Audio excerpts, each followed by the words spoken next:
Barrick DIY here with another great review for you. Today we're going to review the GKU dual dash camera with built-in 5 GHz Wi-Fi and GPS, and it comes with a 64 GB SD card. Inside the box, we have these two plastic things, which we'll find out what those are for in a second. We have a big user manual. Plastic things are electrostatic stickers to affix the camera to the windshields. We have the main power cable, and it is USB-C, so we're going to have to route that through the car. We also have what looks to be a rear camera. We have a little tool here to help us out. We also have little stickers, probably for cable routing, it looks like. Some type of mount here. We have a little Allen wrench. And then we have the dash camera itself. The size is pretty nice. It's about a little smaller than the size of a hand. The SD card is already in the camera, and it's a GKU branded one. You have 7, just the adhesive tape right here. They covered the lens, which is number 4. The microphone is in the front right here. That's the microphone. This is the function button. Number 8 is a rear camera port. 9 is a digital display, which is on the back. The USB-C charger port is there. That's what the features are on the camera. This has GPS in it. Our recording status will be there. You have the date, the time, and it has 5 GHz Wi-Fi. That seems to be the selling options on this. And then we have to install it. So they say to install the camera first, then you're gonna route the power to it. Over here it tells you how to do the function button. The rear camera, they want you to install on the rear glass, and they want you to route that cable to the front. And then the app that comes with it, they actually have the QR code there. It has the GPS on it. Can't show you my activation code because it's right there. Also goes to your camera files, settings, so the app is going to control everything. It also has a parking mode, but there's a hardwire kit required, so you'd have to tie it into a 12 volt on that's all the time in the car. And then there's also a collision detection. This is the main charging cable. They give you a lot of length to work with, which is good. This has to plug into the 12 volt adapter side, which is going to plug into this thing, so that we have multiple 12 volt outlets. This is going to go in there, and it's just going to be part of the weather stripping. You got it routed underneath the carpet here, over here underneath the side, through the weather stripping on that channel I showed you. Then it goes all the way up here underneath this plastic molding. See a little bit of it here. I'm not gonna go nuts. You could be here all day tucking that in. Then I have it tucked in underneath here. Again, I have a couple strands and I could get that, but really I just want to get this installed. And this is about how much slack I left for the camera. We're gonna wipe down wherever we're gonna stick that sticker. All right, we're gonna peel off the electrostatic sticker and we're gonna stick it right where we want to mount the camera. You do have to kind of plan this out. The electrostatic sticker is where the mount's gonna go. So you want this to go on the windshield, and then we'll stick the camera right where we want it. Before we take off the 3M tape, I'm gonna kind of place it where I want it to be, and then we're gonna take the tape off and mount it there. This looks like pretty good. Again, I left some slack to get the cord here, but the biggest thing is getting this mounted. That's stuck really well on the windshield there. It's stuck right away. And then just know that you can mount this and rotate it. So you probably want to rotate it out a little bit, and it's lined up right underneath my mirror. So it's not going to be a distraction to the eye, and we can fit this cable right here. And that's how we're going to do this. If you see it's powering up just with the car, and it's displaying everything, including, is that today's date? That is today's date and time. So it connects, I like that. It does the date and time by GPS. We have to format the card. That's what's going on. That's why it's saying there's no card. So automatically on and off. Once the car started, the camera will turn on immediately, which it did. It said start recording. When the car is shut off, the camera will turn off. If we press the function button, that side, for 1 second, it'll format that SD card. Press for 3 seconds, it'll stop and start recording however you want. If you want to restore the factory settings, it'll be 5 seconds that you hold it down. It'll give you 2 beeps. And if you want to reset the whole camera, you hold it down for 9 seconds, it'll reset the hardware. So, and the camera's voice can be turned off if you don't want it to let it announce every time it starts a new recording. So, but it's asking me to format. So this is a little bit more advanced than any dash camera I've had to this point in my life. It's asking me to format, so I'm going to hold down the function button for 1 second. And it should format.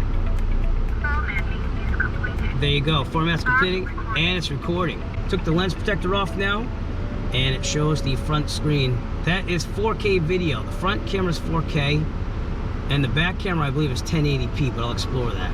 But it looks pretty good as of now. We have to try to install the rear camera. I have never installed a rear camera. I wish it kind of was wireless, like it wirelessly went from the back to the front, but regardless, it has a cable. We're gonna try doing the whole thing here, and that way it records back and front. That is a bonus though, because my old dash cam would only record the front and not the back. And that's gonna get a clear picture of anyone that rear ends you or anything. And then we also have to install the app after. This has a hatchback on it, so that's gonna flip up from time to time through the back, through the weather stripping on the side, over here, through the weather stripping again, and just follow the same thing to the side of the camera where that rear camera has to plug in. That's what our plan is. Back camera, which is hardwired, by the way, to the cable. So you have to use the cable. Camera actually plugs into here. So I'm wondering if it comes loose. It does. If the camera does come loose, make sure that you remember that there's a little tab right there to line it up to connect it again. So we're probably just gonna worry about wiring this through. I'm gonna start from the front of the car and work towards the back. It's gonna take you a while. Again, it's going through the weather stripping, but I'm gonna use their tool to really tuck it in here and be really careful about things. And this is why they include this tool, so that you can kind of get it in there. But that's gonna take some time and probably 2 hands to do. But this tool does come in handy to tuck it in there. Remember that you can route it with these little tag along clips here. We can clip this up a little bit later, but we got the rear cable going through here, around here, through the weather stripping, underneath this plastic thing to the other side weather stripping, and all the way back through there, and I got it sticking out the end. So now the next step is, how do I put it on the hatchback? Coming through here, this tool is very useful to get the wire in there. And I have it coming out of the weather stripping. I think I'm gonna follow it, or at least try to this. This is the windshield wiper fluid reservoir line, if you will. And we're gonna have it attached to this. I'll probably put a zip tie, and we'll have it come down and go right here on the hatchback. Pull this back a little bit, get on the other side of the weather stripping, and have it follow this reservoir. This is the brake light on the back too, so we could follow that as well, but I want it more in the middle. So I'm gonna see if we can follow that. We'll have a little thing. I could probably take this panel off and put the wire underneath there too as well. So we'll also explore that, but we gotta get on the back of the hatchback. Once I got my fingers underneath with that trim tool, the tool that they provided, you can see it's just a bunch of clips. So just be careful, don't pry it off. Take your time, and that's all I needed. I needed some way of getting underneath. Took all the slack from this. We're gonna, again, zip tie it there just so it has a little support and it stays in place. But I was able just to tuck the extra wire in there. This will be the back camera. So again, we can tuck whatever wires we want because we move that panel in here. And that's just the rear brake LED light. So you can definitely use that and follow this and put the trim back on it. I'm gonna leave a little slack because this is gonna hopefully not get caught in the door underneath the panel, sticking out here. And I'm gonna stick it up high because again, I wanna be able to see most of the rear here. I'm gonna wipe down the area with a microfiber cloth. Just stuck it to the static sticker. And you can rotate this, like I said, up and down. Just a little bit of slack for the camera here. And that is what it looks like. So it looks pretty good. I was able to rotate that out straight back. We're gonna install the app now. Google Play to install the GKU Go app. Opening the app right now, the car's not on, so we're gonna have to connect it. They're gonna ask for permissions to use Wi-Fi, location, other services. It already has you on GPS, so we're gonna push agree. Now, seeing that I didn't have the car on, it said install the camera and power it on. I just turned the car on, so it should find it, so we're gonna push next. Select the camera Wi-Fi and connect. Connect to the Wi-Fi of the camera. It should be connected to the machine GKU D600Pro. Click that to connect to Wi-Fi. And the password is in the book. And we're gonna connect to it.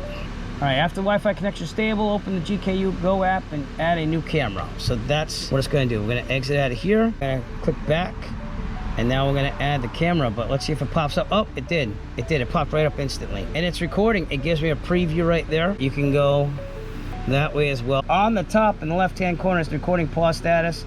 2, which is right over here somewhere, it's supposed to be a front positive camera view rear. So I guess it's supposed to be able to view the rear one. Let's see if I can do this thing here. Resolution's 4K, speaker volume, we can turn it higher.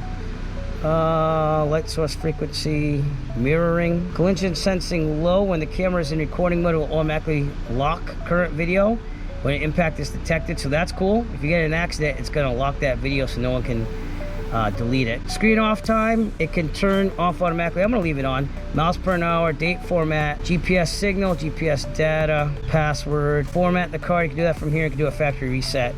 So lots of things you can do in the app. Gives you a pretty good picture. So you could drive like this. It's changing the GPS coordinates as we go. It's saying my speed.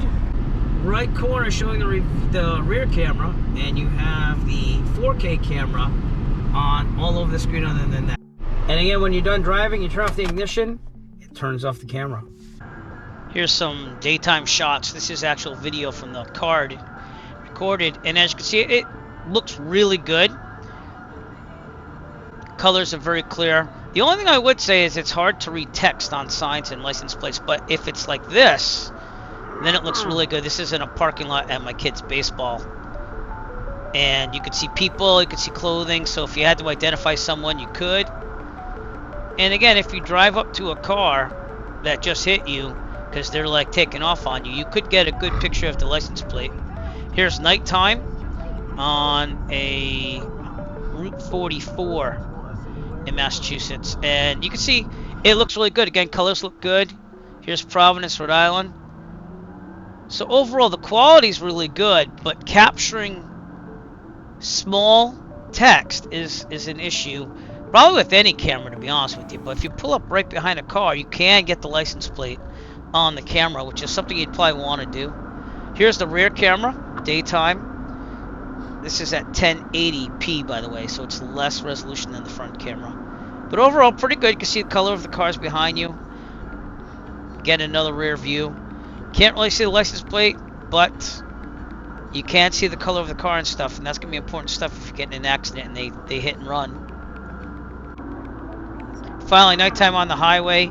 This is where you're going to have the most issue to see stuff because the lights, rear view on this. But again, better than nothing. And here's coming off an exit ramp to downtown Providence with the rear camera 1080p. You can see the signs and stuff, which is nice. So again, within reason, the camera does an awesome job compared to other dash cams, rear camera included. And so as we set off into the sunset in this final video here, I want to say that the GKU D600Pro, I've been using it now for about half a year. It has been an excellent dash cam. I still use it to this day. Awesome video quality. The audio is very clear as well. No problems on color or identifying assets that would be helpful in a police manner. Cons, it's hard to read text once in a while, but that's all dash cameras. Can't really read license plates unless you're right on them. But overall, if you're looking for a really good dash camera, front and rear, by the way, the GKU D600Pro, I do recommend it a lot. And you can look for a link in the description below. We'll send you a link on Amazon. We can purchase your very own. Every purchase will help support the Eric DIY channel. Appreciate all your support. If you like this video and you want to see more like it, please give us a thumbs up and push that subscribe button below. While you're down there, also push on the bell notification icon so that way you'll be notified of future Eric DIY video releases. We appreciate all your support. Please leave any comments below, and I will see you soon. As always, if you like this video, found it useful, please subscribe. And if you have a product that you would like reviewed, please contact Eric by emailing him at eric5150diy@gmail.com. Have a great day.